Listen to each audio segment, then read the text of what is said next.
Êxodo capítulo 2, nós vamos ler do verso 1 ao 10. Foi-se um homem da casa de Levi e casou com uma descendente de Levi. E a mulher concebeu e deu à luz um filho. E vendo que era formoso, escondeu-o por 3 meses. Não podendo, porém, escondê-lo por mais tempo, tomou um cesto de junco, calafetou-o com betume e piche, e pondo nele o menino, largou-o no carriçal à beira do rio. A irmã do menino ficou de longe para observar o que lhe haveria de suceder. Desceu a filha de Faraó para se banhar no rio, e as suas donzelas passeavam pela beira do rio. Vendo ela o cesto no carriçal, enviou a sua criada e o tomou. Abrindo-o, viu a criança, e eis que o menino chorava. Teve compaixão dele e disse: este é menino dos hebreus. Então disse sua irmã, a filha de Faraó: queres que eu vá chamar uma das hebreias, que sirva de ama e te crie a criança? Respondeu-lhe a filha de Faraó: vai. Saiu, pois, a moça e chamou a mãe do menino. Então lhe disse a filha de Faraó: leva este menino e cria-o para mim, pagar-te-ei o teu salário. A mulher tomou o menino e o criou. Sendo o menino já grande, ela o trouxe até a filha de Faraó, da qual passou ele a ser filho. E esta lhe chamou Moisés e disse: porque das águas o tirei. Como é bonito, irmãos, esta história. Na verdade, é só o início de uma grande história, porque sabemos que Deus havia reservado para Moisés uma tarefa que seria muito difícil, a libertação do povo de Israel lá do cativeiro do Egito. Mas toda grande história começa às vezes de um pequeno começo. E partiu o início da história de Moisés do seu nascimento em meio a uma grande perseguição. Eu quero contextualizar este momento do nascimento de Moisés para os irmãos, dizer que ele estava vivendo num lar que havia passado por uma grande perseguição. Todos os hebreus que habitavam no Egito estavam naqueles dias debaixo de uma grande perseguição, de um decreto do faraó, dizendo que era para matar, assassinar todas as crianças que nascessem dos hebreus do sexo masculino. O faraó deu ordem às parteiras do Egito e deu ordem aos soldados que se encontrassem pudessem também lançar aquelas crianças no rio Nilo. E me chama a atenção o fato da mãe de Moisés não aceitar bem esse contexto social, político, esse erro. Na verdade, foi um dos primeiros infanticídios que a história relata. E nós vamos ver que Moisés é sombra, é tipologia do que Jesus haveria de ser. A Bíblia toda fala de Jesus, desde Gênesis ao Apocalipse. A experiência de Moisés como um libertador é só uma sombra da experiência que Jesus haveria de ter como libertador de toda a humanidade. A experiência de Moisés quando nasceu e foi perseguido pelo faraó, ou seja, pelo governo para ser morto, era só uma sombra da experiência de Jesus, que quando nasceu também foi vítima de uma ordem de um rei, agora o rei Herodes, para que todas as crianças que tivessem até 2 anos de idade pudessem ser mortas. Foi o segundo grande infanticídio da história que a Bíblia relata. E as dificuldades pelas quais Moisés passou também são sombras das dificuldades que Jesus passou. Uma sombra a gente não consegue ver com perfeição. A gente não consegue enxergar detalhes, mas a gente tem uma ideia do que aquilo que faz a sombra pode trazer. Então, no Antigo Testamento, nós vemos muitas experiências que são sombras daquilo que no Novo Testamento haveriam de ser reveladas, principalmente na pessoa de Jesus.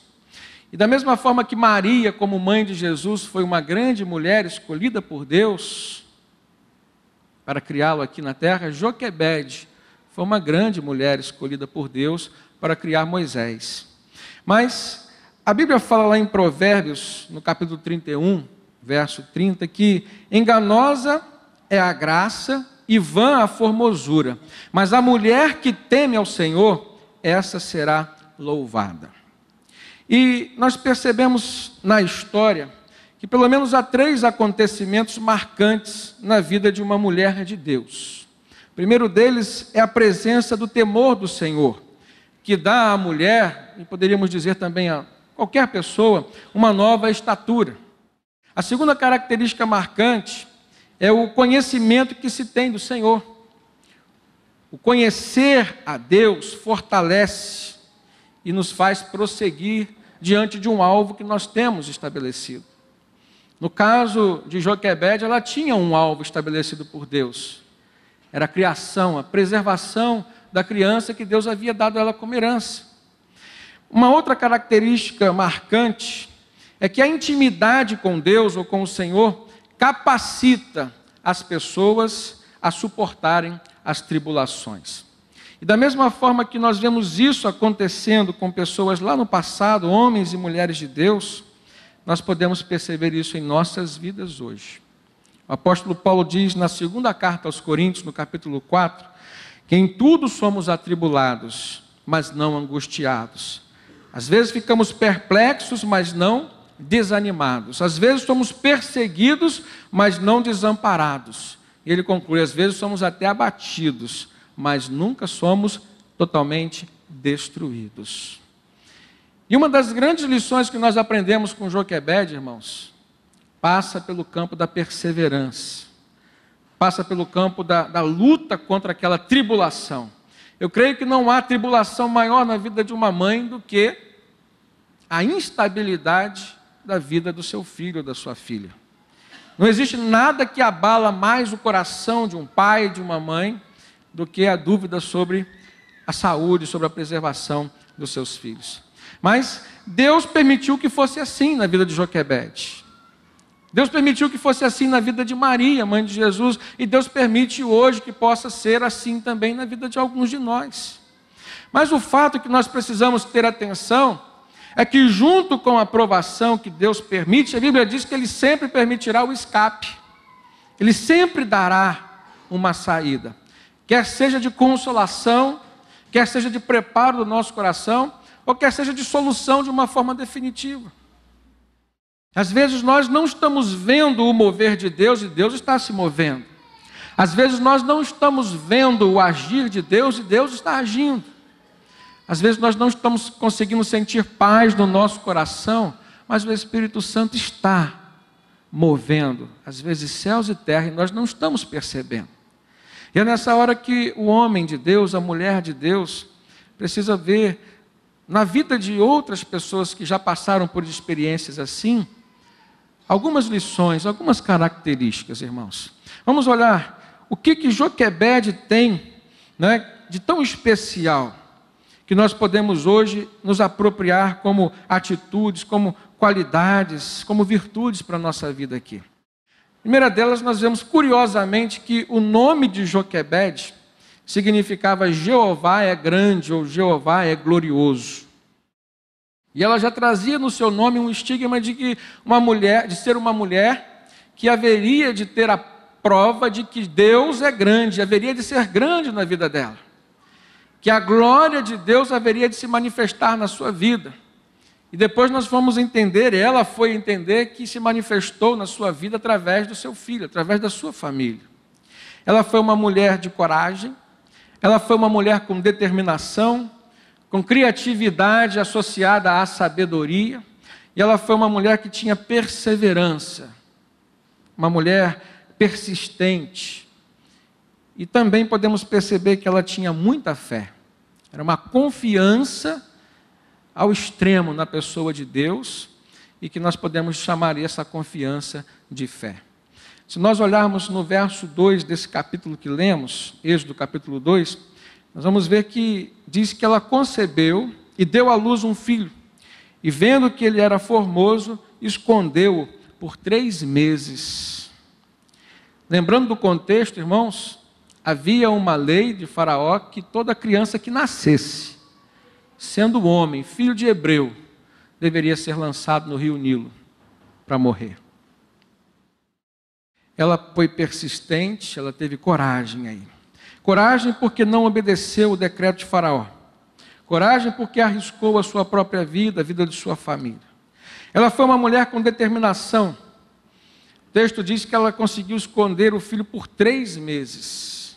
Um tempo muito grande, em se tratando de um povo que vivia não com o conforto que nós vivemos hoje.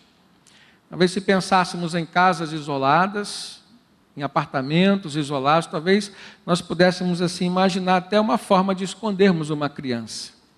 Mas imagina uma criança sendo escondida em um arraial, né, em meio às tendas, em meio a uma população que não tinha privacidade, era uma população escrava. Era uma população que vivia sob o jugo de um país diferente, cujos soldados podiam entrar e sair quando quisessem. Podiam fazer incursões sobre aqueles locais. E ela foi uma mulher determinada a salvar a vida do seu filho. Às vezes nós hoje, irmãos, passamos por momentos assim. Precisamos ter determinação com relação ao propósito de Deus para nós. Conheço algumas mães que têm passado por dificuldades. Às vezes a questão não é uma questão política, às vezes não é uma questão de lei, não é uma questão social, mas é uma questão sentimental ou espiritual. Às vezes nós vemos hoje ou vivenciamos dificuldades na nossa casa, no campo da tentação espiritual. Às vezes nós vemos mães sofrendo com filhos que às vezes estão se perdendo para o mundo das drogas, sendo influenciados por más companhias. E o que fazer? Às vezes nós vemos jovens sendo influenciados pela mídia e sendo às vezes apressados nas escolhas dos seus namorados, das suas namoradas, da sua profissão. São coisas, irmãos, que às vezes podem servir de bênção, mas também servem às vezes de maldição. Uma escolha mal feita, uma escolha apressada, uma escolha sem os padrões de Deus, ela vai ser uma escolha de maldição na nossa vida. Vai trazer maldição, vai trazer problema. Não maldição de Deus, mas maldição da própria vida humana. E a determinação, ela é um fator assim, que se exige, no mínimo, para se contornar problemas como esse. Eu me lembro de uma vez que caminhei com um rapaz, que era conhecido de um tio meu, vizinho, quando eles eram ainda jovens, e ele falou acerca de uma dificuldade que esse tio meu teve com drogas. E agora aquele jovem que estava comigo no meu carro, ele era um cristão, mas na época que ele estava se referindo, ele não era ainda. E ele falou, olha, quem foi responsável por levar o seu tio para o vício, fui eu. Naquele momento, meu coração se entristeceu muito. E eu não sabia se eu amava ou se eu o odiava naquele momento por tão mal que ele havia feito ao meu tio, mas à minha avó principalmente, ao meu avô. E às vezes nós não temos noção da dimensão que um problema como esse pode trazer a uma família. E eu cito aqui a questão das drogas, mas às vezes são outros problemas, são relacionamentos. Outra vez eu tive diante de uma situação com uma senhora e estava passando por uma experiência de cativeiro dentro da sua própria casa, imposta, um cativeiro imposto pelo seu genro. Vivendo debaixo de uma opressão ali, por conta de uma escolha mal feita da sua filha. E são muitos os exemplos, irmãos, que nós poderíamos enumerar aqui, citar, de situações que exigem de nós coragem, determinação para vencermos. A determinação, ela começa a acontecer a partir de uma inconformação do nosso coração com a circunstância que nós estamos vivendo. Eu imagino que muitos dos hebreus estavam deixando que os seus filhos fossem lançados no rio Nilo. Eu imagino que muitos pais se conformaram com aquela situação, dizendo, olha, ou nós perdemos ele ou perdemos todos que já nasceram aqui. A culpa não é nossa. Muitas pessoas lavam as suas mãos diante de uma circunstância a qual elas são forçadas a viver. Mas Joquebede nos dá uma lição de quem não lavou as suas mãos, de quem não se conformou com aquilo que havia sido imposto a ela e lutou até o fim. Ela foi uma mulher que, diante da sua relação com Deus, recebeu sabedoria dos céus e teve criatividade. Diz o texto que ela construiu um cesto de junco, colocou betume, piche, vedou e colocou ali de uma forma confortável seu filho. Eu fico imaginando assim a criatividade daquela mulher. Ela pensou de uma maneira lícita. A lei disse, olha, lança no Nilo seu filho. Só que ela lançou, mas lançou de uma forma diferente. Ela lançou como uma mãe lançaria. Ela preparou o cesto. Ela colocou o seu filho ali, de forma que ele não se afogasse. Ela pensou numa maneira de levá-lo até uma situação de salvação, que haveria de vir pela própria casa do faraó, quem havia determinado a morte de todas as crianças. Ela teve a ideia de colocar a sua filha, a irmã de Moisés, vigiando. E não se sabe quanto tempo aquela jovem ficou ali olhando aquele bebê flutuando sobre as águas, a ponto de ele ficar ali preso nos juncos, no carriçal, aquela vegetação que fica à beira do rio. Até a hora em que a filha de Faraó resolveu ir lá se banhar com as suas criadas. Até a hora dela ver. Então, naquele momento, foi o momento de Miriam, irmã de Moisés, se aproximar e ser usada por Deus para salvar a vida daquela criança. Irmãos, às vezes nós desprezamos o que o Espírito Santo tem para nos dar no que tange a criatividade, a sabedoria. Aquela mulher coloca Moisés num junco, num cesto de junco. Aquela mulher usou da sua criatividade para colocar a sua filha ali vigiando. Aquela mulher colocou nos lábios da sua filha uma proposta pronta para ser feita à filha de Faraó no momento em que ela haveria de abrir aquele cesto e se deparar com aquela criança. E qual foi aquela proposta? Qual foi essa proposta?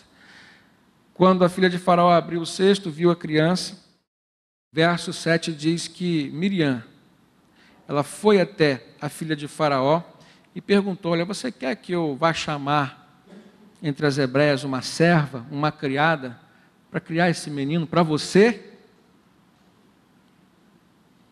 E de pronto, a filha de Faraó aceitou aquela sugestão, aquela proposta. Entenda, irmãos, no reino espiritual, não importa os problemas que às vezes nós venhamos a passar, se nós nos colocarmos dependentes da ação de Deus, da ação do Espírito Santo, a criatividade e a sabedoria virão. Deus nos dará propostas certas para o momento certo. Deus colocará na nossa boca a palavra certa no momento certo. E da mesma forma que hoje nós vemos situações de caos acontecendo por causa de palavras malditas, nós olhamos para a história de Moisés e nós vemos uma situação de bênção, de libertação acontecendo por causa de uma palavra dita no tempo certo, na hora certa, no tom certo, pela pessoa certa. Isso é sabedoria ou não? Criatividade pode ser usada sem sabedoria, mas a criatividade com sabedoria é uma obra do Espírito Santo na nossa vida. E a sabedoria de Joquebede, irmãos, não é uma sabedoria comum, é uma sabedoria que vem de Deus. Abra sua Bíblia lá em 1 Coríntios, primeira carta a Coríntios, no capítulo 2. A partir do verso 6, nós vamos ver o apóstolo Paulo falando sobre essa sabedoria que Deus nos concede. 1 Coríntios, capítulo 2, verso 6. Diz assim, entretanto, nós expomos sabedoria entre os experimentados. Não, porém, a sabedoria deste século, nem a dos poderosos desta época, que se reduzem a nada, mas falamos da sabedoria de Deus em mistério, outrora oculta, a qual Deus pré-ordenou desde a eternidade para a nossa glória. Diante dessa palavra do apóstolo Paulo, nós vemos que a sabedoria divina existe. E ela está disponível a nós. O apóstolo Tiago diz: se alguém tem falta de sabedoria, peça a Deus que Ele vai dar liberadamente. E às vezes nós estamos passando por situações de opressão, estamos passando por situações difíceis, mas não recorremos a esta sabedoria de Deus. Entenda o que a palavra nos ensina. Podemos recorrer ao poder de Deus. E o poder de Deus é de uma forma muito mais ampla. Podemos recorrer a uma solução divina. Mas às vezes o poder de Deus vai se manifestar na nossa vida por meio de uma sabedoria. E é nessa hora que nós nos inserimos dentro dos planos de Deus. Eu posso recorrer ao poder de Deus e ficar de braços cruzados. Não me inserir dentro do milagre, dentro da experiência divina. Joquebede recorreu ao poder de Deus, mas ela recorreu à sabedoria de Deus, e isso implicava na sua participação.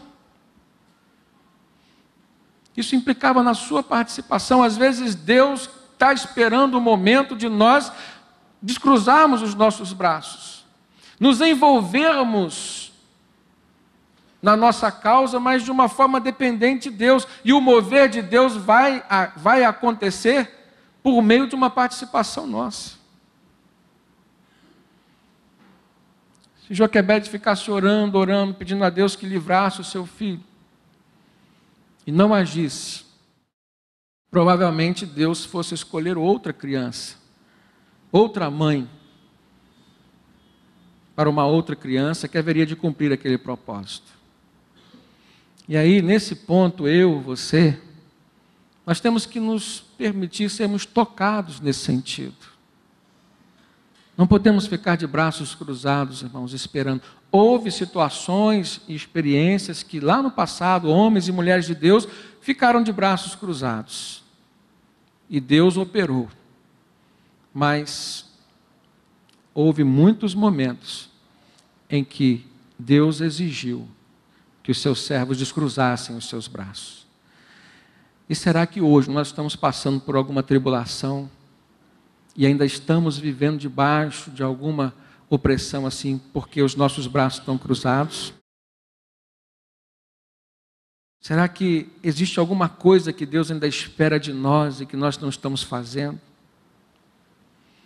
É importante que o homem e a mulher de fé orem sempre a Deus. A oração é a chave da vitória, irmãos. Mas em meio à oração, Deus nos mostra também aquilo que nós devemos fazer. Ou, em alguns casos, deixar de fazer. Às vezes Deus está trabalhando em nosso ser para que haja uma transformação. E existem coisas que nós precisamos deixar de fazer para que a bênção de Deus chegue na nossa casa, chegue na nossa vida. Joquebede foi um exemplo de uma mulher perseverante. Ela não desistiu, ela lutou e levou a sua causa a Deus, mas ela trabalhou, irmãos, até as últimas consequências. E Deus muito nos exorta a sermos perseverantes e não nos desanimarmos em meio às tribulações. Lá em Atos, capítulo 2, verso 46, diz que em meio ao crescimento da igreja, aquela experiência de muitas pessoas se convertendo, diz o texto que eles perseveravam diariamente, unânimes, lá no templo. Perseveravam na doutrina dos apóstolos, na comunhão e no partir do pão. Então a perseverança, ela faz parte de todo o processo de crescimento, de desenvolvimento. É difícil nós vermos um milagre no campo do crescimento, no campo da multiplicação, sem a participação da pessoa que recebe a bênção. Sem a perseverança. Se nós olharmos lá em Romanos 5:4, nós vamos ver Paulo dizendo: e a perseverança produz a experiência, e a experiência vai produzir a esperança. E uma esperança que não confunde. Se nós olharmos em Colossenses, capítulo 4, verso 2, Paulo diz: perseverai na oração, vigiando sempre com ações de graças.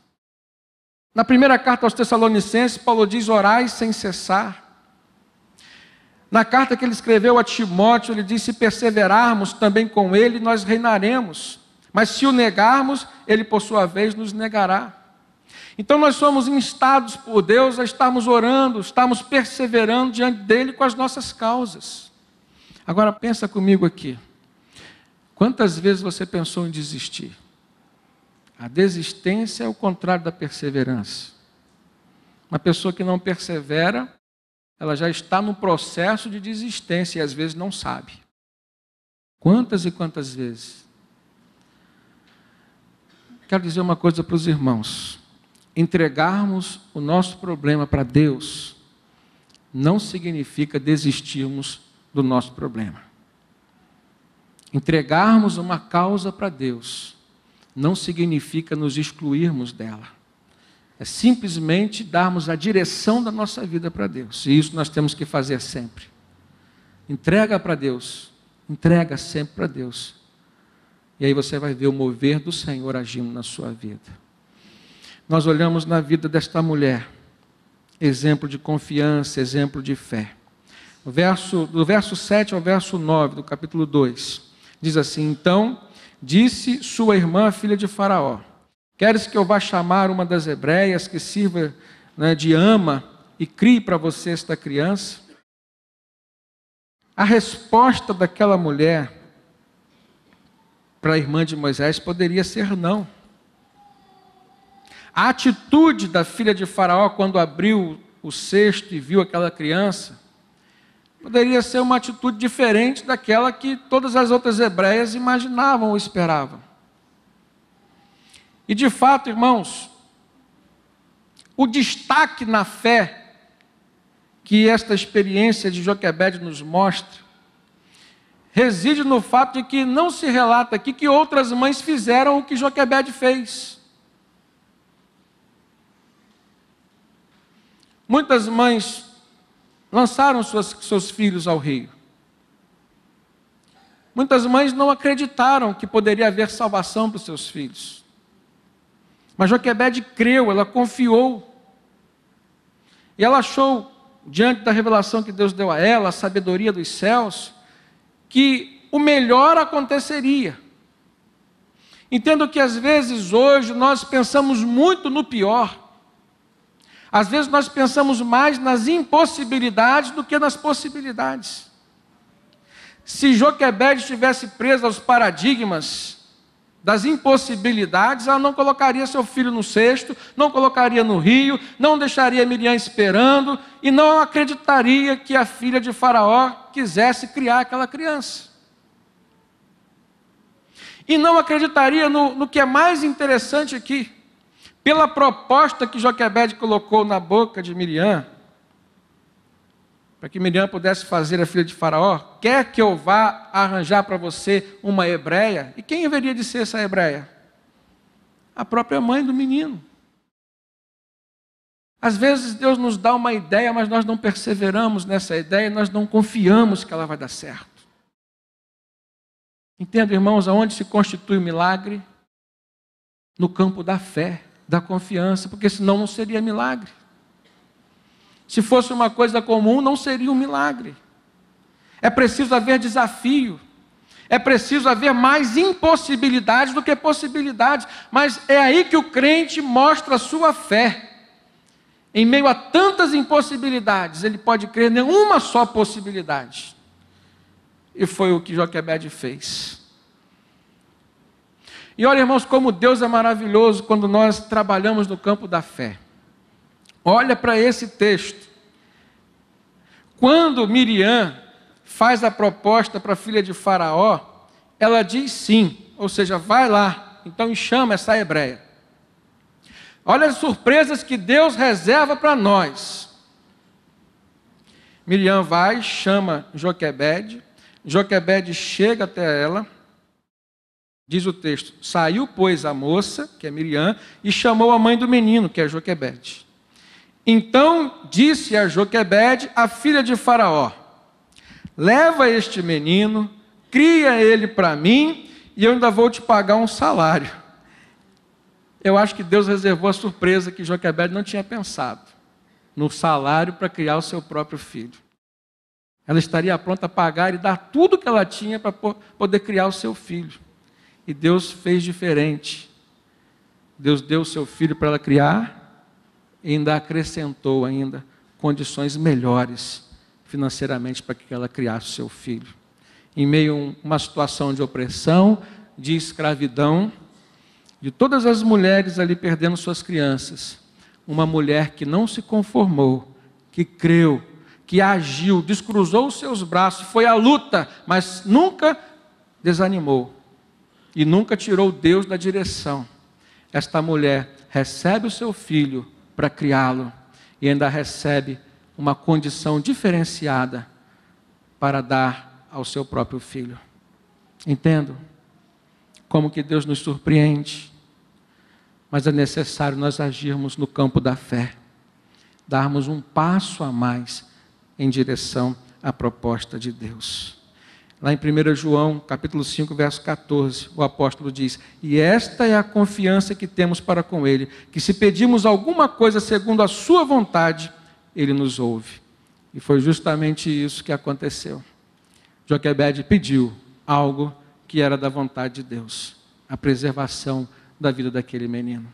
E Moisés tem por significado tirado das águas. Às vezes, irmãos, nós não estamos valorizando o nome de cristão que o Senhor nos concedeu. Às vezes nós não estamos olhando para as condições nas quais nós vivemos e nem damos atenção aos milagres que Deus está promovendo no nosso dia a dia. E por isso, às vezes, nós não crescemos. Quando nós crescemos na fé, a nossa comunhão com Deus aumenta. E os nossos pedidos a Deus passam a ser mais semelhantes à sua vontade para conosco. E as respostas vêm de forma positiva. Esse é o diferencial na vida do cristão que exercita a sua fé. Irmãos, não olhe para as impossibilidades.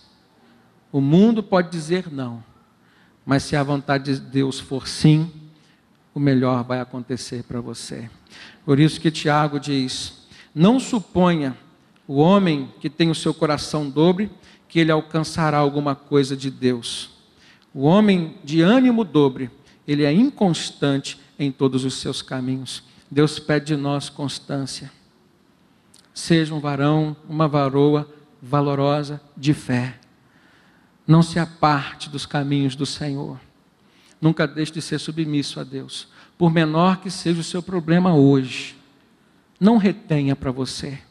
O que a palavra de Deus nos ensina, irmãos, é que em Cristo Jesus, mesmo nos pequenos problemas, existem grandes lições. Quiçá nos grandes problemas haverá também muito maiores lições para nós. Deus está pronto a manifestar seu braço forte na nossa vida. Mas nós precisamos estar dispostos a participar com Ele. Amém?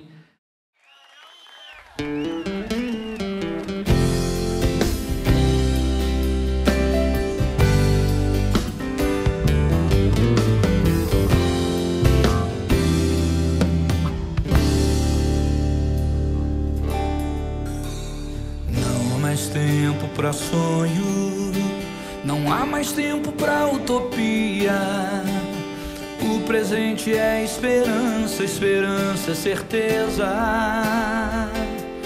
Para quem em Cristo confia,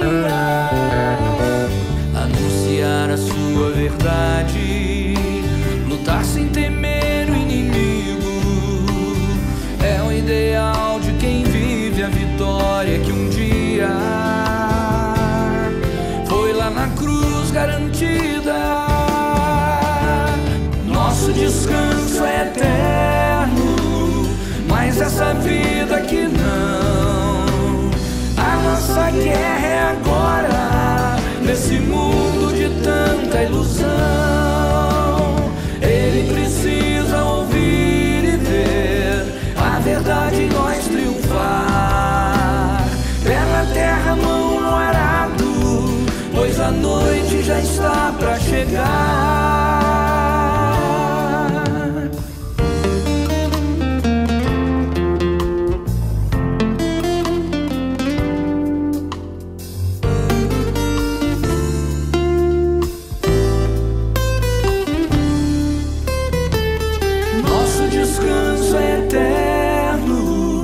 mas essa vida aqui não.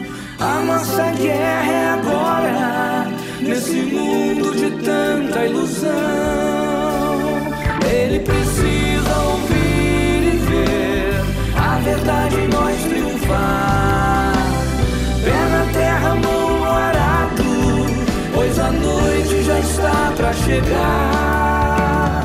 Naram, naram, naram, naram, naram, naram, naram, naram, naram, naram,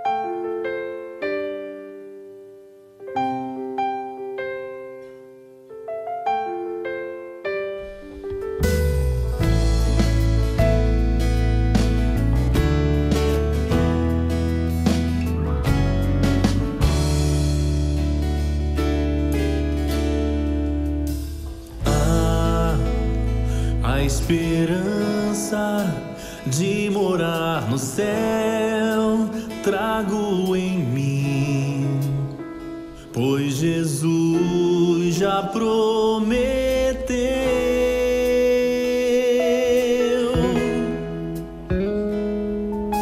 Sim, prometeu há que voltar pra buscar os seus. Isso é mais do que um sonho. Posso confiar, pois Ele vive. Ele é fiel. Hoje eu não preciso mais sonhar.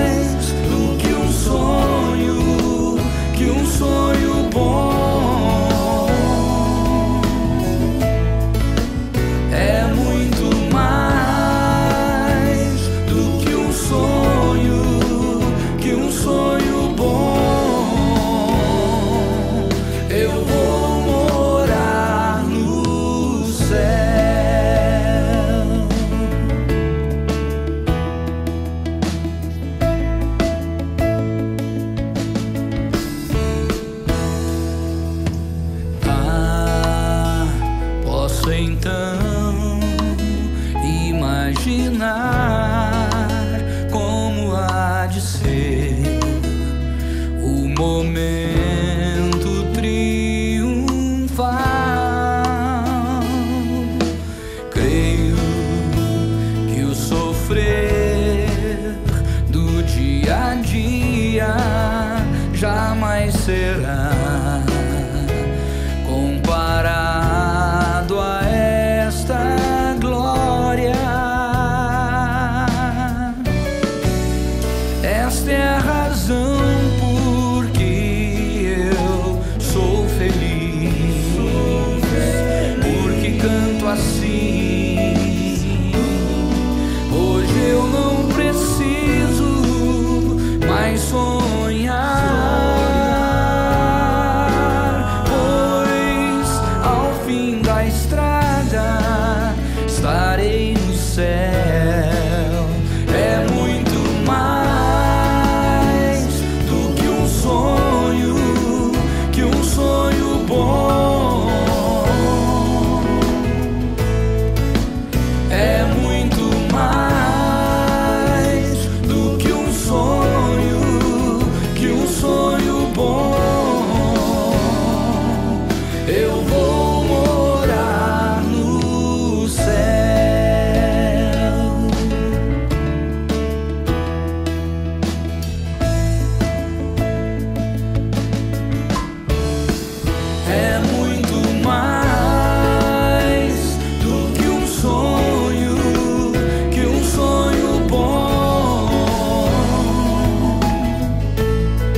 que seguir alguém importante, o designou.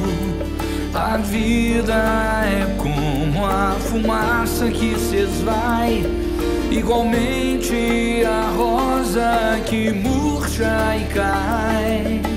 A vida pode parecer longa aqui, mas a morte é perfeita, não dá pra fugir. Mas a sepultura pra nós é ilusão. Esse alguém importante por ela passou, e ainda diz que um dia dela vamos nos erguer.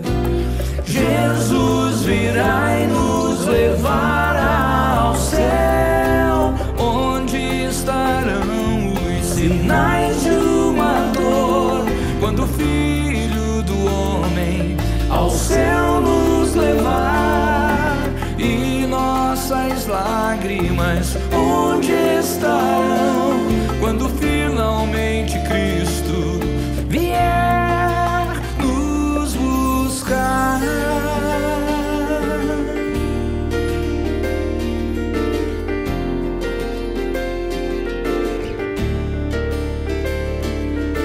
Muitos na dor hoje choram por quem desse mundo partiu para o mundo do além.